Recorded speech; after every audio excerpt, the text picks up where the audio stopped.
나는 아직도 여전히 가난하다, 난 아직도 여전히 아프다, 어렵다라는 말이 오늘 이 말씀을 통해서 다 우리 입에서, 우리의 삶에서 사라지실 수 있기를 주님의 이름으로 소망합니다. 오늘은 부활주일의 아침 이 자리에 함께 해주셔서 너무나 감사합니다. 오늘 오시면서 그런데 어떤 마음으로 오셨습니까? 설레는 마음으로 오신 분도 계시고, 솔직히 말씀드려서 몸이 좀 피곤한데 그래도 나왔다 하시는 분도 계시고, 또 오랫동안 망설이다가 오늘 처음 문을 열고 오신 분도 계시고, 또 이렇게 귓볼 이렇게 잡히듯이 끌려오신 분도 계신 줄 압니다. 어떤 마음으로 오셨든지 오늘 참 잘 오셨습니다. 저는 목회자이기 때문에 목회를 하면서 상담을 많이 하게 되죠. 목회를 하면서 우리 가족들이 참 이런 말씀들을 많이 하는 것을 듣게 됩니다. 그게 뭐냐면, 목사님, 저 정말 요즘 힘들어요. 죽겠습니다. 어디서부터 무너져 있는 건지 잘 모르겠어요. 이런 말들을 찾아오신 분들 중에 거의 90% 이상이 이런 말씀을 하시지, 좋을 때는 안 찾으시더라고요. 힘들 때 찾으시더라고요. 또 이런 말씀도 해요. 이렇게 어렵게 사는 게 정말 하나님이 기뻐하시는 삶인 건지 잘 모르겠어요 라고 그렇게 많이들 얘기하십니다. 근데 저는 그 말을 들을 때마다 쉽게 답을 할 수가 없지요. 드리지 못합니다. 왜냐하면 이 말 속에 단순한 목사에게 어떤 의견이나 어떤 돌파구를 듣기 위해서 하신 질문들이 아니라 오랫동안 혼자 버텨온 무게를 그 질문 한 단어 한 단어에 다 담겨 있기 때문에 그 어떤 말조차도 드릴 수가 없습니다. 어떤 분은 경제적인 어려운 분이 있을 때, 또 어떤 분은 건강이 이제 나에게 두려움으로 엄습해 오실 때, 이 자녀의 걱정은 끝도 없습니다. 90 먹은 어른도 70 먹은 자녀에게 얘야 차 조심하거라 라고 하는 그런 부모님의 마음이죠. 그리고 우리가 살아가다 보면 이 관계에 대한 상처가 이게 정말 쉽지 않습니다.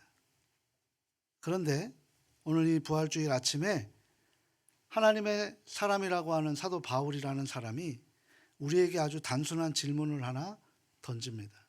그 질문이 뭐냐면, 가족 여러분은 지금 부자입니까? 가난한 사람입니까? 라는 질문입니다. 처음 들으시면 좀 당황할 수 있으실 것입니다. 근데 오늘 본문 고린도후서 8장에 보게 되면 헌금 이야기가 나옵니다. 이 당시의 헌금은 연보입니다. 연보는 구제헌금이라는 거죠. 그게 배경입니다. 아마 이렇게 말씀하실 수도 있습니다. 아니, 부활주일에 무슨 또 헌금 이야기를 해, 생뚱맞게? 라고 마음의 문을 닫으실 분도 계실 줄로 압니다. 그런데요, 오늘 우리가 이 말씀을 끝까지 들으시면서 아시게 될 하늘의 비밀을 보실 것입니다. 바울이 진짜 하고 싶은 이야기는 재물의 이야기, 돈의 이야기가 아닙니다. 바울은 헌금 이야기를 하다가 갑자기 멈추고, 그리고 이 세상의 가장 놀라운 사건을 우리 앞에 하나 꺼내 놓습니다. 그것이 바로 그 사건 안에 오늘 부활주일의 모든 것을 담아내고 있음을 오늘 이 본문 고린도후서 8장에 우리가 확인해낼 수 있습니다. 우리가 한번 같이 찾아보고 마음속에 담아낼 수 있기를 주님의 이름으로 소망합니다. 먼저 마게도냐 교회는 어떤 곳이었을까요? 가난한 사람들이 가장 풍성하게 드렸던 곳이라고 할 수 있어요. 우리 본문 1절 말씀을 같이 한번 읽어보도록 합니다.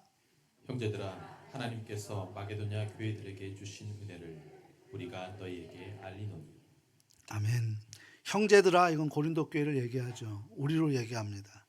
하나님께서 마게도냐 교회들에게 주신 은혜를, 마게도냐 교회들이라고 하잖아요. 그 은혜를 우리가 너희에게도 알리노니라고 얘기합니다.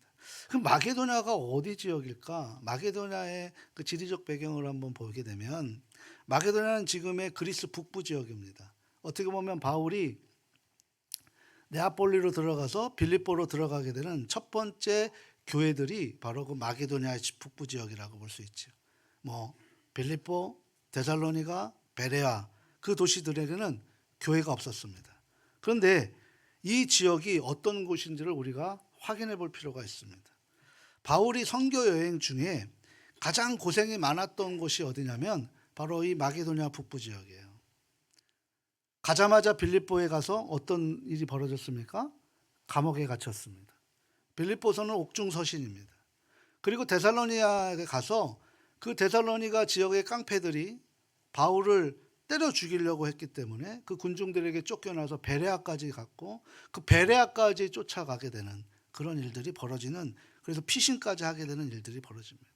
그러니까 이 마게도니아 북부 지역의 교회들을 보게 되면 우리가 생각했을 때처럼 그렇게 풍족하고 여유 있게 교회가 생겨진 게 아니라는 사실을 그 상황을 보게 되면 알게 된다는 거죠. 그러니까 처음부터 고난 속에서 태어난 교인들이 이 마게도니아 교회 북부 교회들입니다. 예배당이 아니라 누군가의 한 집 한 구석에서 때로는 목숨을 걸면서 오직 믿음을 붙들어 온 사람들이라는 거죠. 환경이 좋아서 믿음이 부여진 게 아니라 환경이 어려운 가운데 믿음이 부여해지니까 그곳에서 기쁨이 넘치는 삶을 살아갔다라는 거예요. 하늘의 은혜가 넘치니까 하늘 부자로 내가 지금 없고 힘들고 아파도 행복한 삶을 살더라는 것입니다. 이게 바울이 고린도 교회 그 풍족한 교회에 보내고 싶은 말인 거죠. 그런데 이상한 일이 벌어집니다. 2절 말씀을 보시면요, 이런 말씀을 하세요. 같이 한번 읽어보도록 합니다. 환난의 많은 시련 가운데서 그들의 넘치는 기쁨과 극심한 가난이 그들의 풍성한 연보를 넘치도록 하게 하였느니라. 아멘. 그러니까 지금 마게도니아 지역의 교회는 생리상 교회가 나올 수 없는 극악한 핍박 속에서 교회가 생겼는데 그것을 어떤 식으로 표현을 하냐면 극심한 환난의 많은 시련, 극심한 시련 가운데 뭐가 있다는 거예요? 넘치는 기쁨이 있다는 거죠. 극한 가난, 그러니까 예수를 믿음으로 자기가 상대적으로 가난해지고 경제적으로 어려워지는 가운데서도 어떤 일이 벌어집니까? 풍성한 나눔이 일어나게 된다는 거예요. 여러분, 돈이 많아서 나누는 거 아니에요. 하늘의 믿음으로 그 믿음의 은혜로 나누는 거예요. 죄를 회개한 만큼 하나님이 용서해 주시는 거예요. 내가 내 문제를 하나님 앞에 맡긴 만큼 하나님이 개입하시는 것입니다. 믿음이 은혜가 넘치는 만큼 어떤 상황 속에서도 그 풍성한 나눔이 있다는 사실을 알 수 있다는 사실을 믿으시기를 바랍니다. 이게 그런데 이성적으로는 말이 안 되는 상황인 거죠. 우리가 알고 있는 공식이 이러잖아요. 뭐 여유가 있어야 나눠주지. 넉넉해야 나눌 수 있다라고 우리는 얘기를 합니다. 근데 이 사람들은 가장 가난한데도 가장 풍성하게 구제연금, 더 힘들고 어려운 사람들에게 자신의 것을 나눴다라는 거죠. 이것이 기적이고 은혜입니다. 그래서 4절에 바울이 아주 더 놀라운 이야기를 해요. 우리 4절 말씀도 한번 확인해 봅니다. 이 은혜와 성도 섬기는 일에 참여함에 대하여 우리에게 간절히 구하니. 아멘. 이 은혜와 성도 섬기는 일에 참여함에 대하여 우리에게 간절히 구하니. 그러니까 바울이 지금 간청하고 있는 거죠. 뭘 달라고요? 어려움에 처해 있는 사람들에게 우리가 갖고 있는 은혜를 나누어 달라고. 헌금하겠다고 목사가 먼저 달려와서 간청하는 성도. 저는 솔직히 이 본문 읽기 전에 그런 경험이 그렇게 많지 않습니다. 헌금을 하라고 해야지 되는 거지. 하나님 내가 이만큼 갖고 와서 하나님 내 이 은혜를 받아서 내가 이것으로 나누겠습니다라고 가져오신 분들 그렇게 많지 않아요. 보통 사람의 반응이 아닙니다. 뭔가 다른 것이 그 안에 살아있다는 것을 느끼죠. 그런 믿음으로 오시는 분들은 우리가 생각하는 이성과 다른 마음으로 저에게 다가오고 또 교회에게 또 그 무슨 것을 할애하는 것입니다. 그 비밀이 이 5절 안에 숨겨져 있습니다. 우리 5절 말씀 또 한번 확인해 봅니다. 우리가 바라던 것뿐 아니라 그들이 먼저 자신을 주께 드리고 또 하나님의 뜻을 따라 우리에게 주었도다. 아멘. 그러니까 여기 5절에 보면 순서가 있더라는 거죠. 먼저 자기 자신을 드렸다라는 거예요. 이게 헌신입니다. 그런 다음에 물질을 드리는 거죠. 이 자기 자신을 드리는 게 뭘까요? 내 믿음을 드리는 거예요. 이 믿음을 드리니 그 믿음 안에 은혜가 넘쳐서서 그 은혜를 통해서 우리가 지난주에 했던 것처럼 나를 위한 향한 눈물이 아니라 다른 사람을 위한 눈물이 나아가게 되고 그것이 행함으로 이어지는 놀라운 역사가 일어나게 된다는 사실입니다. 돈이 먼저가 아니라 물질이 먼저가 아니라 자기 자신을 먼저 드리는 거예요. 그리고 나서 바울이 더 중요한 말을 하게 되는데요. 우리 8절 우리 한번 또 확인해 봅니다. 내가 명령으로 하는 말이 아니요 오직 다른 이들의 간절함을 가지고 너희의 사랑의 진실함을 증명하고자 함이로라. 아멘. 뭐라고 얘기해요? 나는 명령하는 것이 아니다. 우리 안에 있는 사랑의 진실함이 드러나기를 바랄 뿐이다. 은혜를 받았으면 그 은혜가 드러나기를 바랄 뿐이다. 사랑을 받았으면 그 사랑이 흘러나가기를 바랄 뿐이다 라고 기도하고 있는 말씀이에요. 강요된 사랑은 사랑이 아닙니다. 두려움에 드리는 예배는 살아있는 예배가 될 수가 없어요. 바울이 원하는 것은 이미 받은 사람만이 자연스럽게 흘려보내는 것을 지금 말하고 있는 거예요. 그렇다면 이미 받은 것이 무엇일까? 여러분, 저와 여러분은 이미 받은 사람들이에요. 뭘 받았습니까? 바로 그것을 바울이 9절에서 답을 해주고 있는데요. 우리 9절 말씀 우리 한번 읽어보도록 합니다. 9절 띄워주세요. 예. 우리 주 예수 그리스도의 은혜를 너희가 알거니와 부여하신 이로써 너희를 위하여 가난하게 되심은 그의 가난함으로 말미암아 너희를 부여하게 하려 하심이라. 아멘. 이것이 복음 전체를 담아내는 한 구절 안에 모든 것이 다 담아냈습니다. 너무나 바울의 표현은 은혜가 되는 거죠. 바울이 지금 헌금 이야기를 하다가 갑자기 헌금 이야기를 멈추고 예수님의 이야기로 갑자기 변화시켜 버려요. 재정 이야기를 하는 가운데 아무도 예상하지 못하는 자리에서 기독교 전체의 가장 깊은 비밀을 불쑥 내밀어 버리고 있는 거죠. 뭐라고 얘기합니까? 부여하신 이로써 너희를 위하여 가난하게 되셨다. 이 한 줄 안에 복음의 전체가 담아낼 수 있습니다. 잠깐 그럼 우리는 자신을 우리가 한번 여기서 봐야 돼요. 이 이야기를 제대로 이해하려면 먼저 우리의 어떤 상태였는지를 우리가 확인해야 됩니다. 성경이 말하는 가난함은 이 세상에 물질이 없음의 가난함을 이야기하는 게 아니에요. 훨씬 더 근본적인 가난함입니다. 우리는 하나님과의 관계에서 완전히 단절된, 그래서 파산한 상태예요. 죽은 상태입니다. 하나님이 원하시는 삶을 그래서 살지 못해요. 하나님 존재를 잊어버렸기 때문에, 놓쳐버렸기 때문에 하나님과 연관된 삶을 살아갈 수가 없어요. 왜? 죄라는 것이 가로막혀져 있기 때문입니다. 그 빛을 우리 힘으로 우리가 그것을 찾아낼 힘이 없어요. 성경은 그것을 죄라고 이야기합니다. 그러니까 우리가 그냥 어렵게 사는 사람들을 말하는 게 아니었어요.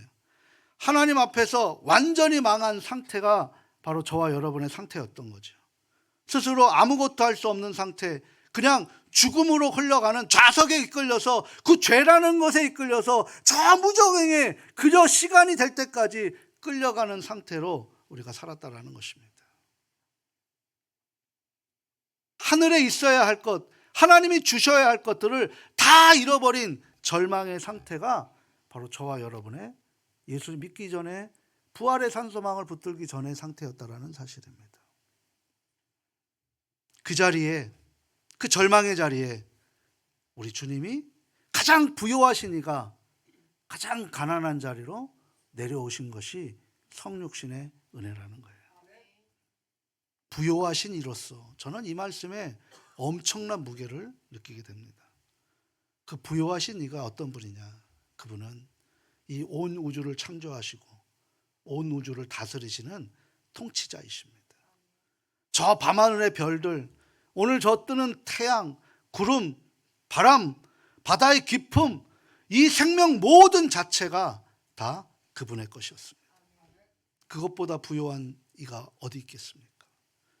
아무것도 부족하지 않은 그 자리, 그것도 본래 그분이 계셨던 그곳이었던 것이죠. 그런데 그분이 그 자리를 떠나셨어요. 그분이 하나님 되심을 버리신 것이 아닙니다. 하나님은 하나님이시기를 멈추지 않으셨어요. 그리고 그분은 하나님으로서 누릴 수 있는 모든 영광과 특권을 스스로 내려놓으시고 아무것도 없고 황망한 자리, 절망의 자리, 죽음의 자리, 하늘의 것이라고는 전혀 없는 죄가 들끓고 만연한 그 자리로 내려오신 것이 인카네이션, 성육신의 은혜입니다. 말구유의 아기로, 나사렛 목수의 가난한 아들로, 아무도 알아주지 않는 저기 시골 촌구석의 갈릴리 사람으로, 그리고 그 십자가의 그 가난함은 가장 깊은 곳까지 내려가셨습니다. 친구들에게 버림받고 고향 사람들에게 조롱받고 십자가에서 손가락질 당하는 그런 가장 아픈 곳에, 가장 가난한 곳에서 숨을 거두셨습니다. 왜 그러셨을까요? 9절이 말씀하고 있죠. 9절이 뭐라고 합니까? 너희를 부요하게 하려 하심이라. 여기서 너희는 누굴까요? 나를 부요하게 하시기 위해서 스스로 부요하시니까 가난하게 이 땅에 오셔서 그 모든 것들을 가져가시고 하늘의 것들로 바꿔주시는 은혜가 바로 고난주간 십자가의 은혜인 줄 믿습니다. 그분의 가난함이 우리의 부요함을 사들인 것입니다. 그분이 우리 대신에 죄의 싹을 대신하시고 우리의 그 빛을 갚으셨습니다. 우주 역사의 가장 불공평하며 그러나 너무나 아름다운 그런 교환이라고 할 수 있습니다. 이 시간 이 가장 아름다운 교환을 보여주는 우리나라의 아름다운 미담도 있습니다. 소록도라는 소록도 이야기입니다. 여러분, 소록도가 어디죠? 저기 남해 끝에, 전라남도 끝에 그곳의 한 작은 섬의 이야기입니다. 그곳은 우리가 어떻게 알고 있습니까? 무슨 섬으로 알고 있습니까? 한센병 섬으로 알고 있죠. 그 교환의 의미를 잘 보여주는 이야기인데요. 많이 알려지지 않았는데 오늘 저도 말씀을 준비하다가 이 귀한 이야기를 하나님이 저에게 감동으로 들려주셨습니다. 전라남도 고흥군 앞바다에 소록도라는 작은 섬이 있어요. 근데 그 섬은 무슨 섬이라고 얘기하냐면 천형의 섬입니다. 하늘천 형벌 형자, 하늘에서 형벌을 내린 섬이라고 그렇게 불립니다. 아무도 들어가려고 하지 않습니다. 왜? 한센병자를 거기다 격리시켰거든요. 못 나오게 했습니다. 섬에 그냥 집어넣고 거기서 알아서 죽어라 라고 이야기를 했습니다. 1960년만 해도 어떤지 아세요? 한국 의료진조차 환자들과 직접 접촉하는 것을 피했던 시절입니다. 가족들은 이 한센병 환자가 소록도에 보내지면 그때 어떤 일을 하냐면 사망 신고를 내요. 아, 죽었다. 다시는 돌아올 수 없는 그런 존재다라고 그렇게 치부해버리고 사망 신고를 내어버립니다. 그리고 그 섬과 세상은 완전히 단절돼서 정말 희망조차 없고 생명조차 없는 그냥 그렇게 죽어가는 절망의 땅으로 바뀌어버렸습니다. 그러한 때 1962년에 2명의 오스트리아 젊은 간호사가 소록도에 누구도 한국 사람 누구도 그 간호사 일을 하고 싶은 그곳에 의료진으로 들어가고 하는 것을 다 마다하고 있어서 부족한 그 소식을 선교사님을 통해서 듣게 됩니다. 그리고 그들이 그 절망의 땅, 한국 사람이라고는 누구도 가지 않은 죽음의 땅을 두 사람이 들어가게 됩니다. 마리안느 스퀘어하고 마가렛 피사렉이라는 두 사람이에요. 두 사람은 한 살 차이인데 큰 할매 작은 할매라고 그렇게 이야기할 정도입니다. 이분들이 언제 갔냐면 20살 남짓한 꽃다운 나이에 갔어요. 소록도에 간호사가 필요하다는 소식을 듣고 자원했습니다. 처음에는 한 5년 정도 생각을 했습니다. 그런데 선옥도를 떠난 지는 43년 후에 떠나게 됐다라는 사실입니다. 한국의 의료진이 그곳에 들어가지도 않고 방역목과 마스크를 쓰고 했던 시절에 그 두 분은 맨손으로 환자들의 상처를 씻어주고 피고름을 닦아내고 약을 직접 발라주었습니다. 우리 민족도 아닌데요. 환자들이 생일이 되면 손수 과자를 구워서 그 희망 없고 그 소망이 없는 그들에게 당신의 탄생은 저주가 아니라 축복입니다라고 하나님의 사랑을 전했습니다. 몸으로 보여주기 위해서죠. 말로 하는 사랑이 아니라 직접 삶으로 보여주는 그런 것입니다. 완치되어 소록도를 떠나는 그 환자들에게 나가서 정착할 수 있도록 자신들이 갖고 있는 모든 돈을 들려주면서 그들에게 삶의 희망을 주는 사랑을 흘려보냈다는 거죠. 그들이 부자였을까요? 그들은 43년 동안 보수를 한 번도 받지 않았어요.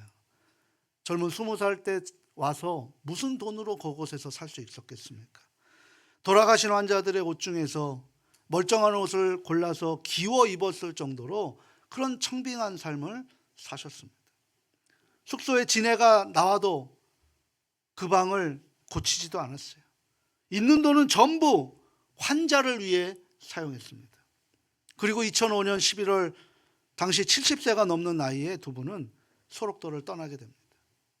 그런데 그 떠나시는 방법도 평생 은혜를 나누었던 그런 모습처럼 천사답게 떠났던 거죠. 어느 새벽 아무도 모르게 섬을 몰래 빠져나간 거예요. 짐이라고는 43년 전에 처음 한국에 들어올 때 가지고 나왔던 그 43년 된 낡은 가방, 그거 하나였습니다. 자신들이 떠난다고 말하면 환자들이 슬퍼할까 봐 말처럼 연기처럼 말없이 사라진 것입니다. 후에 두 분이 노벨 평화상 후보에까지 오를 정도로 천사 할매라는 그런 모습으로 우리에게까지 지금 사랑을 전하고 있습니다. 그 중에 편지 한 장을 남겼는데요. 이 편지의 내용이 정말 제 마음을 부끄럽게 만들었습니다. 한번 들어보시기 바랍니다. 사랑하는 친구 은인들에게 이제 나이가 들어 더 이상 제대로 일을 할 수 없게 되었습니다. 있는 곳에 우리가 부담이 될 것 같아 조용히 떠납니다. 헤어지는 아픔이 클 것이기에 말없이 떠납니다. 저희의 부족함으로 마음 아프게 해드렸던 일이 있으면 용서를 빕니다. 항상 기도 안에서 다시 만나기를 날마다 기도하겠습니다. 이 두 분들에게 상처받은 분은 아무도 없어요. 그럼에도 불구하고 저희들의 부족함으로 마음 아프게 해드렸던 그 모습을 용서를 구하는 이런 모습이 있습니다. 내 뜻대로 안 돼서 내 마음대로 안 돼서 내 주장하면서 다른 사람 상처 주는 그런 일이 아니라 내가 조금이라도 부족함으로 한 사람의 상처를 받았으면 용서를 구하는 모습으로 살아가고 있는 이 모습입니다. 저는 설교를 준비하면서 이 이야기를 처음 들었을 때 그 어떤 것조차도 움직일 수 없었습니다. 어떻게 인간이 도대체 이럴 수 있을까? 무엇 때문일까? 하나님 제게 왜 이 글을 보게 하셨습니까? 하나님 제가 목사 맞습니까? 하는 그런 모습이었습니다. 나중에 말이 않는 간호사가 했던 말이 제 마음에 경종을 울렸습니다. 그게 뭐냐면 바로 이거예요. 같이 한번 읽어볼까요? 예수님도 십자가에 박히신 고통으로 사셨으니 신앙 안에서 기쁜 마음으로 살아야 했습니다. 제가 오늘 서두에 어떤 마음으로 오셨냐라고 말씀을 드렸습니다. 여러분 예수님 믿으시면 어떤 마음으로 살아가십니까? 여전히 기쁜 마음이십니까?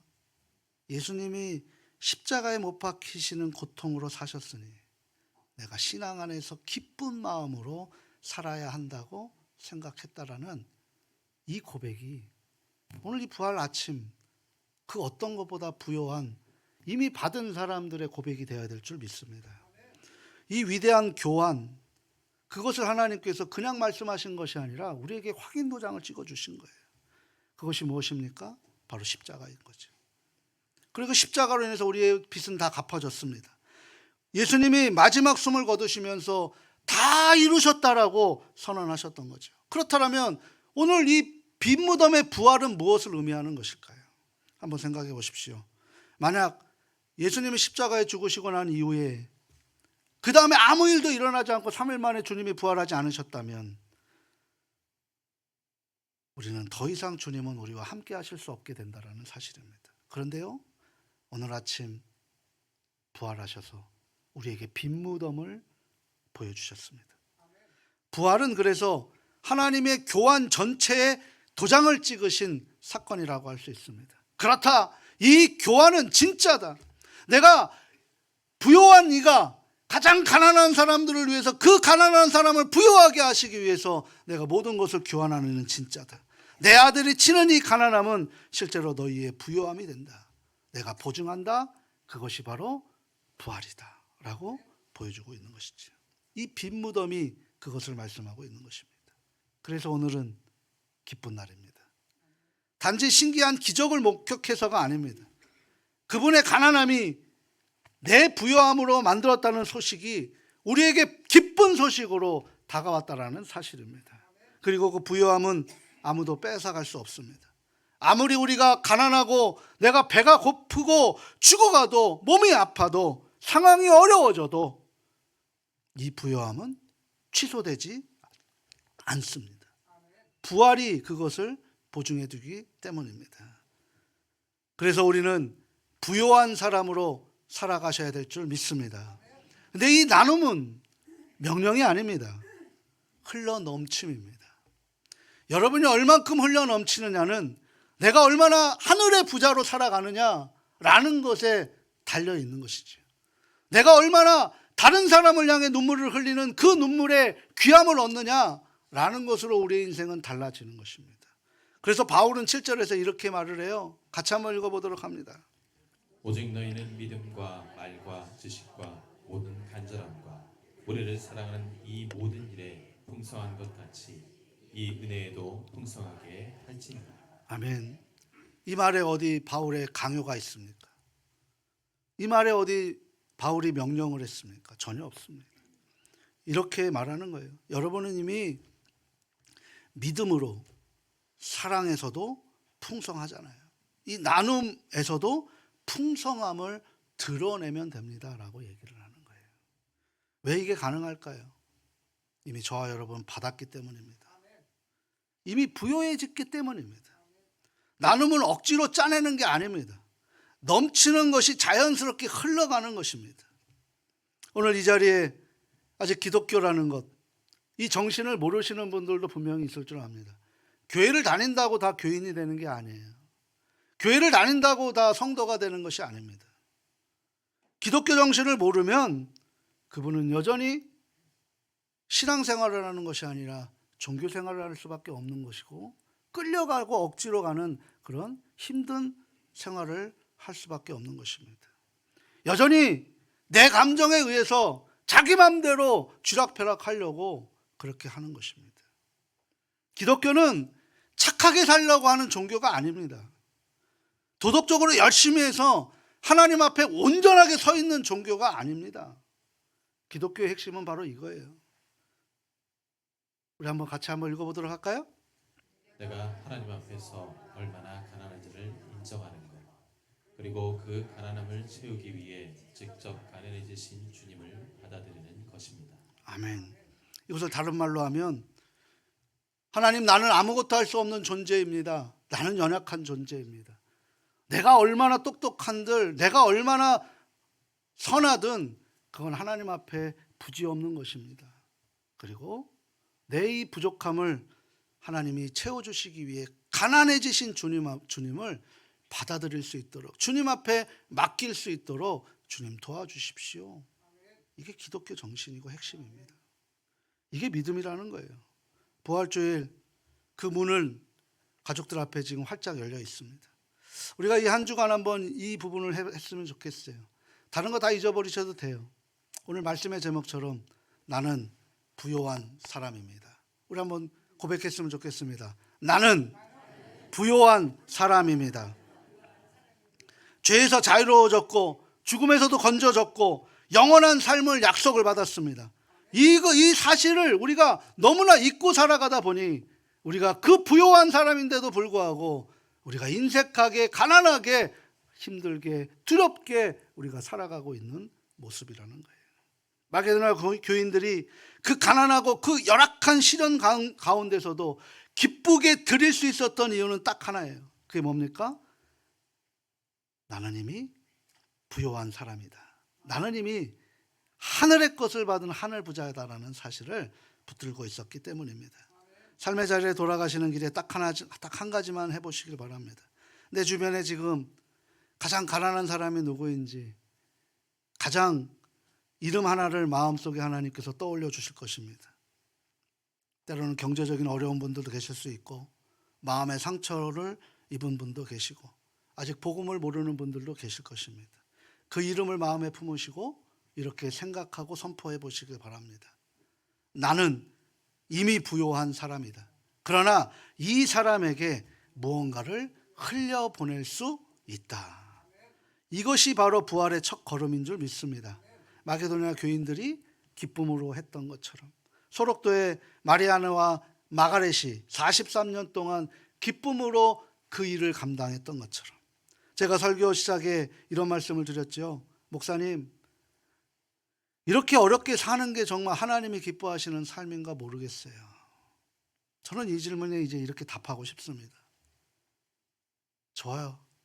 여러분은 이미 부요한 사람입니다. 하늘 부자입니다. 이 땅의 거 조금 없다고, 조금 힘들다고, 조금 아프다고 하늘 부자인데 뭐가 그렇게 두렵습니까? 아직 눈에 보이지 않는다면, 아직 실감이 나지 않는다면 그건 부요함이 없어서가 아니에요. 그 부요함이 얼마나 큰지를 우리가 마음속에 새기지를 못해서이기 때문입니다. 저 여러분은 이미 우리 주님께서 그 부요하신 분이 우리에게 스스로 가난하시셔서 우리를 부요하게 만드시기 위해서 십자가의 고난을 통해서 죽으시고 부활하신 그 은혜를 우리에게 증표 삼아 주시는 것인 줄 믿으시기를 주님의 이름으로 소망합니다.